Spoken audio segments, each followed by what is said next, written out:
Hello, good evening and welcome to the Little Farmer's Farm with me, Guru Mafinda. I'm going to give you a quick, and I mean quick, I'm trying to make these as quick as I possibly can, 10 minutes, because they're taking ages to upload. I don't know whether it's something to do with my setup, but it probably is to do with my setup, but we're really struggling to upload the videos. They're taking hours to get them onto YouTube. So I'm going to do this as a quick one. Just let you know what we're doing at the moment, how the plot's looking, and what we're harvesting, what we're growing, and a little bit about what we're doing with the beds and general pottering around on the plots, what we've got on at the moment. All right. So I want to try and do this, and I want to because of the issues that we've got with the editing and the downloading and stuff. So them lettuces have had it now. The radicchio lettuces have had it. These are really weedy little looking parsnips, and I didn't think they'd amount to anything anyway myself because it's far too shallow in here for parsnips. Let's have a look. It's only about 3 inches deep, the bloody soil in it. Look at them. My God.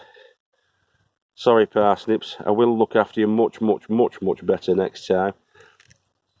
They're all edible though. We'll clean them up, wash them up, honey roast them. I've just picked a few up there. Look, we'll get a good meal out of them. Don't worry about that. But next time, with the first time I've ever done parsnips, and we just threw them in there, to be honest with you, the seedlings, and left them just to have something in that bed when we created that bed in summertime, around about June, I think, this year. But yeah, so we'll have some parsnips. We'll set them up. We'll have a bit of chard. So we've got rhubarb chard and bright lights chard in this bed on the lady farmer's side. And that looks nice, doesn't it? Very deep purpley red smoke on the water. We're having some of that. That's for certain. And I'm going to crop a couple of these boracale leaves as well and take them home. Get some stir fries on the go. I don't know if you were watching the other night, if you're a subscriber to A Little Dirt Never Hurt. My mate, Ryan, he was on with his mate from Canada, getting merrily drunk on a live chat, and they were talking about kale, and there were people sort of chiming in on the live chat. The general consensus was that kale is rubbish and they hate kale. They don't like kale. Not many people like kale.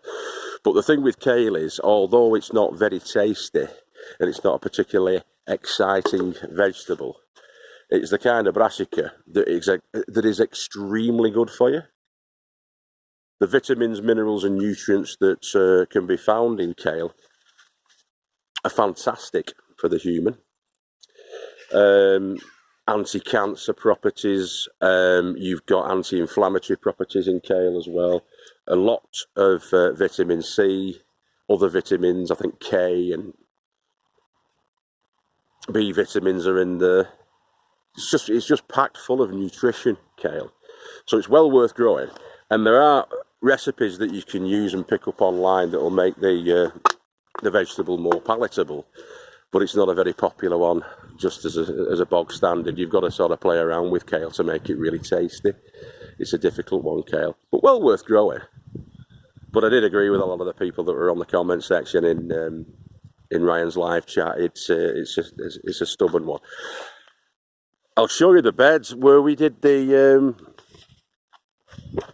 cover crop, which is the green manure in. Nothing's coming through. So I put those cages over the top of that to stop the birds getting on, but I think that mice or something are getting in and they've eaten all the bloody seeds because nothing's coming up if you look there. So that was 2 weeks ago, nothing coming through. I also did, I think that weekend, we did the Chinese leafy greens, the overwintering Chinese leafy greens. So let's just check up in the top greenhouse and see if they're coming through. I know last week none of the seedlings had popped through, none of the seeds had burst through. But this week they have, so that's about 13 days. I think it was the Sunday before last we put those in. Checked back a couple of videos ago where we were doing the winter greens. Nothing in those two yet. But yeah, so it's like mustard, like Chinese mustard greens and things like that. Take a look at the video, and hopefully they'll provide us with some leafy, nutritious greens over the winter period. That's what the plan is. Anyway, look at these sheep pellets. Sheep pellets, those. It still stinks of sheep in here, Kelly. Reeks of sheep. But they are in there to deter the slugs. The slugs despise sheep's wool pellets, which are those. And hopefully that'll keep them off when they become actual plants. Over the next couple of months, we should save the crop from the devastation of the slugs by having that in there. I've also got this still on the go. The only one of the 6 seed potatoes that I planted, which was I think this was a Maris Pia. In fact, it is a Maris Pia. That one's doing rather well, and it's still lasting. That's been in there for about 10 weeks now. So in the next 3 or 4 weeks, when it gets up to 13, 14 weeks, it'll be ready. That'll be ready for Christmas, that. I wonder if I could actually get that and take that on Christmas Eve. That's my plan. To get the potatoes out on Christmas Eve and have them for Christmas dinner. That'd be good, wouldn't it? A lot of people try that. And, you know, we've had a go at it in buckets as well, if you look in the back catalogue this year. Didn't quite work out, but in here, I know there's only one that's come through. Don't know why that is, because there was 6 put in there. But in here, that Maris Pia seems to be thriving. If that lasts for another month before dying off, or even if it does die off in another month, as long as it doesn't get affected by blight, I'll have to keep checking on it. As long as we don't get the blight on it, we should be able to dig that up Christmas Eve and have the freshest new potatoes on Christmas Day with a nice bit of butter and mint. Rightio. Right, I'll get my harvesting done then. Another thing we're looking out for at the moment, which is a pain, is we've got the sycamore tree at the back there. It's not our sycamore tree. That's been on these plots probably for 150 years, since the plots were first plots, turned into plots. But because of that sycamore tree, I've been going around and picking up these little helicopters. These are seeds from the sycamore tree. And so if you don't get rid of those, what you'll tend to find is that early next year you'll have little sycamore trees growing in your beds, and that's not what you want, really, is it? It'll be a pain in the backside. Every year it drops loads of them. I have been round a couple of times actually over the last few weeks and pulled them out where I've been finding them.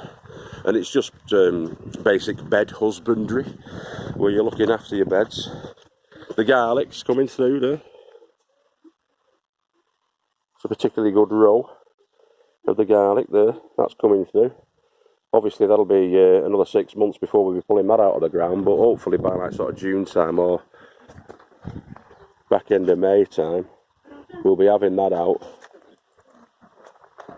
And that's where we're up to. These beds are going to be covered over.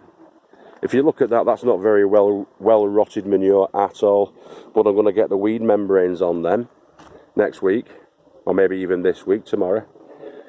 Give it all a general tidy up. Get the paths topped off with all of the Mick and Steve chippings that we got dropped off by Mick and Steve the other week. So I'll continue to do that on the paths. Get them all nice and neat and tidy and lovely. And that's where we're up to at the moment. Not a massive amount growing on at the moment, but this time of year it's all tidying up, preparing. Maybe getting a few bits and pieces in for over winter. Your alliums, from now until mid-December you can be putting your alliums in. Because we're further north, we're from the North Country, we tend to get them in end of October through November. Still not too late to get them in. So your garlics and your onions, they can be put in at this time of year. And we are going to be putting some more in probably tomorrow in buckets. 2 whites, a red, and some more Casablanca garlic are going to be going in, but going in buckets inside the greenhouses. See how they get on. Container growing the garlic. Next year when it gets warm, like, you know, in the sort of March time, I can put them out and let them grow on outside, because it'll probably be getting a little bit too warm for them inside the greenhouses at that stage. We're experimenting. Right, anyway, I'll see you later on. Have a great weekend, Saturday. Don't get too drunk tonight, because you've got to be up for the plots in the morning, and you're going to be clearing out the same way that we're clearing out, and making tidy, getting rid of weeds and preparing your beds for the upcoming winter. See you later. I'll leave you with the tea cute. There's the tea cute. You can hear the radio in the background. Hopefully I'm not going to get copyrighted for it, but that's what I'll be spending the rest of the afternoon, having coffee and listening to Radio 4 like an old fart. Bye-bye, boys and girls. Ta-da.